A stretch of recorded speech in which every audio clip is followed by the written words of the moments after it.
लखनऊ से बड़ी खबर, मुरादाबाद मंडल की समीक्षा बैठक करेंगे सीएम योगी आदित्यनाथ। शाम 6 बजे मुरादाबाद मंडल की समीक्षा बैठक में शामिल होंगे। वीडियो कॉन्फ्रेंसिंग के जरिए सीएम योगी आदित्यनाथ मुरादाबाद में विकास कार्यों की सीएम योगी जानकारी लेंगे, समीक्षा लेंगे। तो आज मुरादाबाद मंडल के साथ मुख्यमंत्री योगी आदित्यनाथ समीक्षा बैठक करेंगे। वीडियो कॉन्फ्रेंसिंग के जरिए ये समीक्षा बैठक की जाएगी। शाम 6 बजे मुरादाबाद मंडल के साथ ये बैठक होगी। आपको बता दें कि अभी तक 5 मंडलों के साथ सीएम योगी आदित्यनाथ बैठक कर चुके हैं और आज मुरादाबाद मंडल के साथ बैठक है। शाम 6 बजे ये बैठक होगी जिसमें विकास कार्य को लेकर चर्चा होगी। समीक्षा बैठक है जिसमें कई तरह के दिशा निर्देश दिए जाएंगे। विकास कार्य को लेकर समीक्षा बैठक होगी और कई फैसले भी लिए जाएंगे। तो शाम 6 बजे मुरादाबाद मंडल के साथ मुख्यमंत्री योगी आदित्यनाथ की ये बैठक है और शाम 6 बजे ये बैठक होगी। वीडियो कॉन्फ्रेंसिंग के जरिए मुख्यमंत्री योगी आदित्यनाथ इस बैठक में जुड़ेंगे।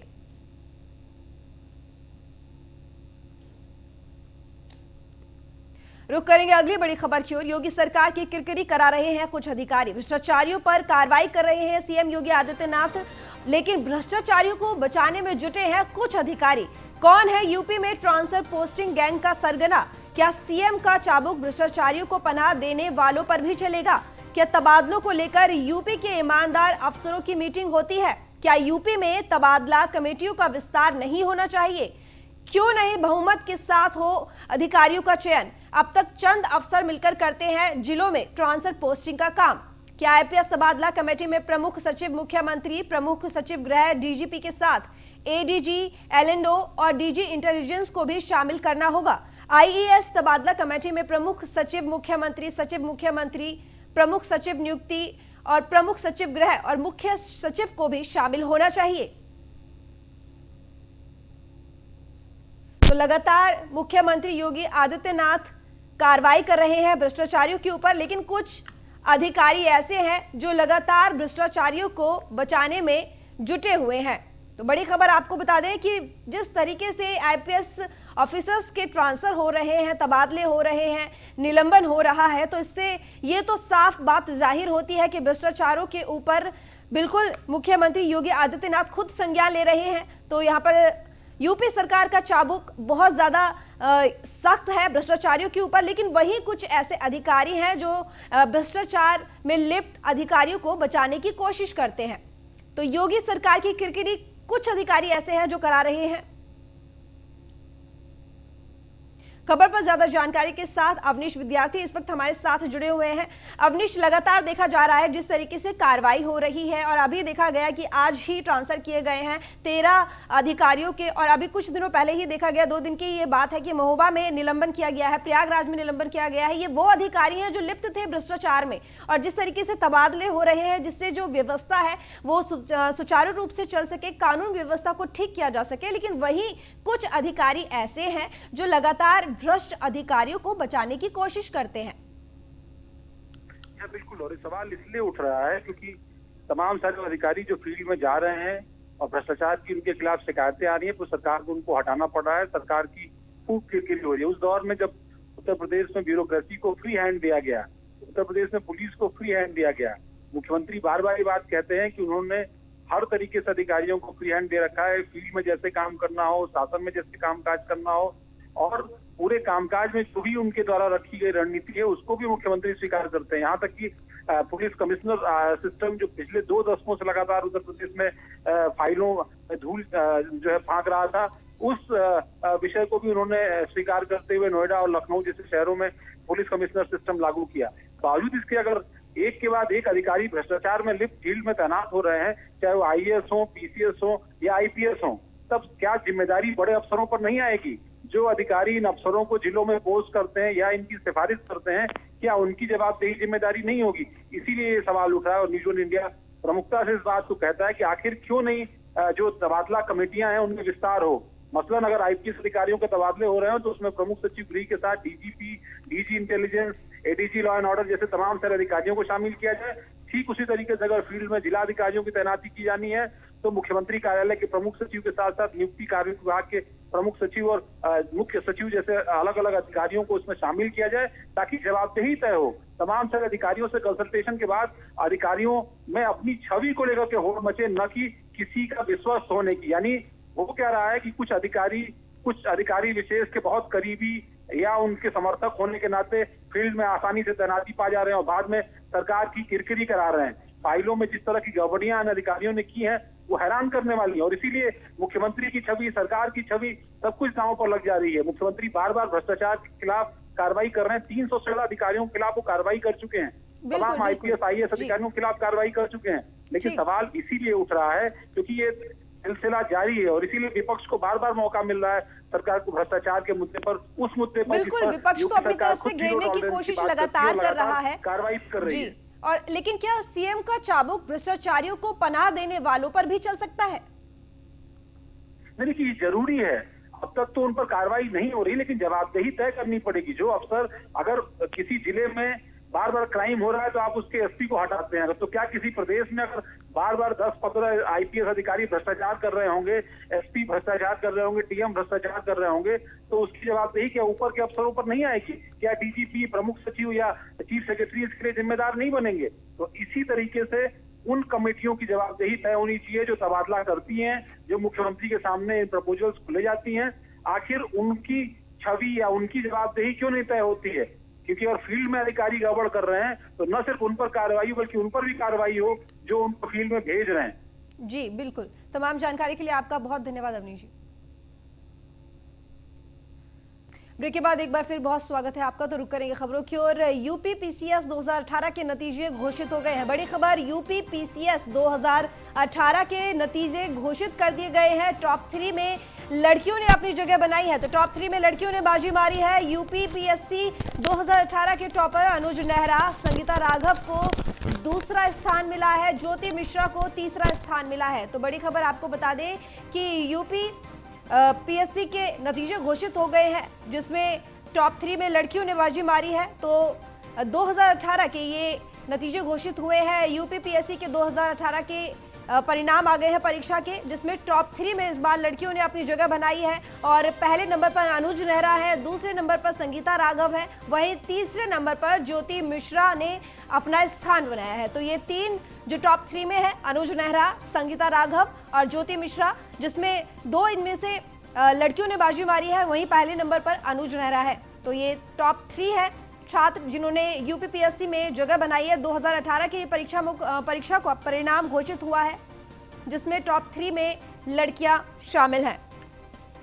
SK वाजपेयी हमारे साथ ज्यादा जानकारी के साथ इस वक्त हमारे संवाददाता जुड़ गए हैं। SK, यूपी PSC 2018 के परीक्षा परिणाम घोषित कर दिए गए हैं, वही देखा जा रहा है परिणामों के हिसाब से टॉप 3 में तो लड़कियों ने इस बार बाजी मार ली है। तौर पर अगर हम देखें जिस तरीके से उत्तर प्रदेश PCS के एग्जाम घोषित हो गए हैं तो निश्चित तौर पर बड़ी बात जरूर है, क्योंकि लगातार अभ्यर्थी लंबे समय से मांग कर रहे थे कि जो भी रिजल्ट रुके हुए हैं उनको जल्द से जल्द जारी किया जाए और ज्यादा से ज्यादा लोगों को रोजगार दिया जाए। तो जहां PCS जैसी बड़ी परीक्षा के परिणाम घोषित होना बहुत बड़ी बात है और खुशी की बात यह है बहुत सारे अभ्यर्थियों के लिए, खासतौर पर उन अभ्यर्थियों के लिए जो इस परीक्षा में सफल हुए हैं। अगर हम PCS 2018 के नतीजों की बात करें तो 2 साल के अंदर प्री मेंस और उसके बाद इंटरव्यू के बाद ये जो परिणाम जारी हुए हैं निश्चित तौर पर महत्वपूर्ण है, जहां टॉप 3 में लड़कियों ने स्थान बनाया है। क्योंकि जिस तरीके से यूपी PCS 2018 के जो टॉपर अनुज नेहरा और साथ ही साथ संगीता राघव को दूसरा स्थान मिला है, ज्योति मिश्रा को तीसरा स्थान मिला है, तो निश्चित तौर पर जहां इन लोगों के लिए खुशी की बात है, वहीं उन हजारों अभ्यर्थियों के लिए ज्यादा खुशी की बात है जो कहीं न कहीं रिजल्ट का बेसब्री से इंतजार कर रहे थे और कोशिश कर रहे थे कि उत्तर प्रदेश सरकार समय से परीक्षाओं के रिजल्ट जारी करे, जिसके बाद कहीं न कहीं उनको तैनाती मिले। तो निश्चित है उन लोगों के लिए बहुत खुशी की बात है। हालांकि बहुत सारे और भी एग्जाम हैं जो यूपी SSSC और साथ ही साथ में PCS के अन्य एग्जाम भी अभी तक पेंडिंग में है। उम्मीद है कि जल्दी ही उत्तर प्रदेश सरकार उनको भी जारी करेगी, क्योंकि CM योगी आदित्यनाथ ने निर्देश दिया था उत्तर प्रदेश चयन सेवा आयोग को कि जो भी परिणाम पेंडिंग है उनको समय रहते प्रक्रिया पूरी करते हुए जारी किया जाए। हालांकि जितने भी छोटे स्तर के एग्जाम हुए हैं वो एग्जाम जरूर जो है कहीं न कहीं कोर्ट के मसले या पेपर लीक होने की वजह से फिलहाल पेंडिंग में है और लगातार विपक्ष इन्हीं मुद्दों को लेकर आरोप सरकार पर लगाता रहा है। तो जिस तरीके से 2018 PCS के परिणाम आज जारी हुए हैं वो जरूर उत्तर प्रदेश सरकार के लिए राहत की बात है, वहीं बहुत सारे अभ्यर्थियों के लिए भी खुशी की बात है। जी बिल्कुल SK, आपने ये बात बिल्कुल ठीक कही, बहुत बड़ी राहत की बात है और खुशी की भी बात भी है कि यूपी PCS के एग्जाम के नतीजे जो घोषित हुए हैं, रिजल्ट आ गए हैं, तो एक बहुत लंबा इंतजार है है, जिसका फल लोगों को मिला है। लेकिन वहीं अब जो और छात्र हैं जो अपनी परीक्षाओं का इंतजार कर रहे हैं, बहुत सारे ऐसी परीक्षाएं हैं जो अभी लंबित हैं, जो होनी है, जिनके परिणाम आने हैं, तो उनके लिए भी एक अभी फिलहाल एक आस जग गई है कि जल्दी ही उनका भी जो यहाँ पर इंतजार है वो खत्म हो सकता है। बिल्कुल निश्चित तौर पर यह इंतजार खत्म हो सकता है, क्योंकि लगातार ये कोशिशें की जा रही हैं। उत्तर प्रदेश सरकार भी ये कोशिशें कर रही है कि जो भी पेंडिंग है उन पेंडिंग परिणाम को जल्द से जल्द जारी किया जाए, और ताकि जो लोग कहीं न कहीं लंबे समय से इंतजार कर रहे हैं, क्योंकि अभ्यर्थी जब तक रिजल्ट नहीं जारी होता है उसको नहीं पता होता है कि वो संबंधित परीक्षा में सफल हुआ है कि नहीं, और लगातार फॉर्म भर के दूसरी परीक्षाओं की तैयारी करता रहता है। तो कहीं न कहीं रिजल्ट जारी होने के बाद उन बहुत सारे अभ्यर्थियों के लिए राहत भरी बात जरूर है।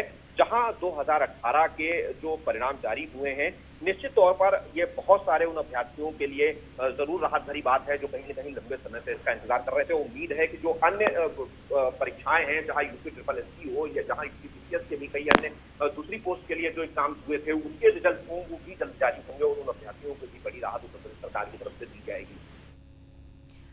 तो बहुत धन्यवाद SK आपका तमाम जानकारी के लिए। ये तस्वीरें आप देख रहे हैं टीवी स्क्रीन पर, जिन बच्चों ने टॉप किया है उनकी ये तस्वीरें हैं। आपको बता दें कि इस बार टॉप 3 में लिस्ट में लड़कियां शामिल हैं, लड़कियों ने इस बार बाजी मारी है। तो ये तस्वीरें आप देख रहे हैं जो टॉप बच्चे हैं, 4 ये तस्वीरें हैं जिनमें से आप देख सकते हैं कि 3 तो लड़कियां हैं। हालांकि प्रथम नंबर पर अनुज है।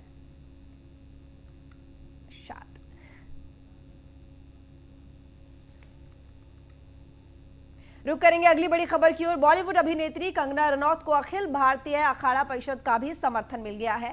अखाड़ा परिषद के अध्यक्ष महंत नरेंद्र गिरी ने कंगना रनौत को देश की बेटी बताया है। उन्होंने कहा कि कंगना रनौत बहादुर और हिम्मत वाली बेटी है, जिन्होंने बॉलीवुड के माफियाओं और ड्रग माफियाओं को रैकेट का भंडाफोड़ किया। उन्होंने निडर होकर बॉलीवुड में एक विशेष समुदाय के वर्चस्व के खिलाफ खुलकर आवाज उठाई है। इससे न केवल बॉलीवुड के माफिया डर गए हैं, बल्कि सरकार के भी कदम उखड़ गए हैं।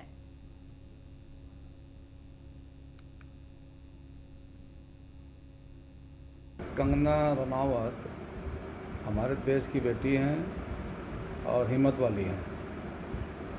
उन्होंने फिल्मी दुनिया में सुशांत सिंह एक उभरती सितारा थे, लेकिन वो मुझे जो लगता है कि एक जाति विशेष का समुदाय फिल्मी जगत में हावी है, तो वो सोचे कि सुशांत को अगर आगे आएगा तो हम लोग नीचे जाएंगे। तो कंगना रनावत ने एक ड्रग्स माफिया जो फिल्मी दुनिया में एक तरह से छाए हुए हैं उनका खुलासा किया, निर्भीक होकर के, निडर होकर के, और तमाम पहलुओं पर उन्होंने अपनी बात रखी, जिससे सरकार घबरा करके बदले की भावना पर उनके ऊपर कार्रवाई कर रही है। एक सरकार उनको वाई+ सुरक्षा दी जो सराहनीय है, और सुरक्षा उनकी ज़रूरत थी भी। अभी उनका मकान, ऑफिस तोड़ना जा रहा है, जिस पे हाई कोर्ट ने रोक लगा दी है। तो अखाड़ा परिषद ही नहीं, सारे संत महात्मा उनके साथ में हैं। महाराष्ट्र सरकार में कानून का राज नहीं है। एक दूसरे के बचाने में, अपने को बचाने में, किसी को बचाने में वो कुछ भी कर सकते हैं। रुक करेंगे अगली खबर की ओर। मुंबई में BMC की ओर से फिल्म अभिनेत्री कंगना रनौत के ऑफिस पर बुलडोजर चलाने के बाद पूरा देश अब कंगना के पक्ष में खड़ा होता दिखाई दे रहा है। तो वहीं प्रधानमंत्री नरेंद्र मोदी की संसदीय क्षेत्र वाराणसी के लोगों ने कंगना के समर्थन में अब पोस्टर वार शुरू कर दिया है। पोस्टर में कंगना रनौत को द्रौपदी के रूप में दिखाया गया है, तो वहीं उद्धव ठाकरे और संजय राउत को कंगना का चीरहरण करते हुए पोस्टर में दिखाया गया है। इसके साथ ही इस पोस्टर में प्रधानमंत्री नरेंद्र मोदी को कृष्ण के रूप में कंगना रनौत की रक्षा करते हुए दिखाया गया है।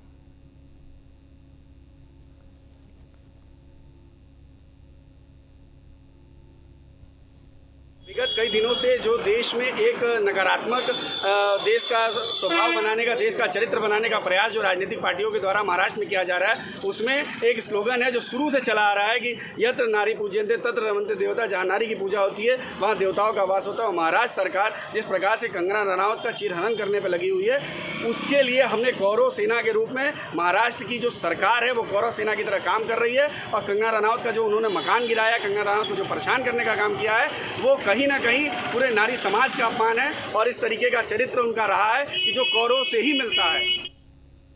शाहजहांपुर से खबर, जहां सीएम योगी के आदेश पर एआरटीओ ऑफिस में छापेमारी की गई। तो बड़ी खबर, सीएम योगी के आदेश पर एआरटीओ ऑफिस में छापेमारी की गई है। संभागीय निरीक्षक ब्रजेश कुमार और पटल प्रभारी प्रदीप कुमार निलंबित कर दिए गए हैं और दोनों के पास से मिले हैं 4 लाख रुपए। 18 दलालों को भी गिरफ्तार कर लिया गया है। सतर्कता टीम ने एसपी समेत 4 थानों की पुलिस के साथ ये छापेमारी की थी। तो बड़ी खबर आपको बता दें कि छापेमारी की गई, जिसमें एआरटीओ ऑफिस में छापेमारी की गई है। सीएम योगी आदित्यनाथ के आदेश पर इस ऑफिस में छापेमारी की गई। संभागीय निरीक्षक ब्रजेश कुमार और पटल प्रभारी, इसमें दोनों के पास से 4 लाख रुपए बरामद किए गए हैं और 18 दलालों को भी गिरफ्तार किया गया है।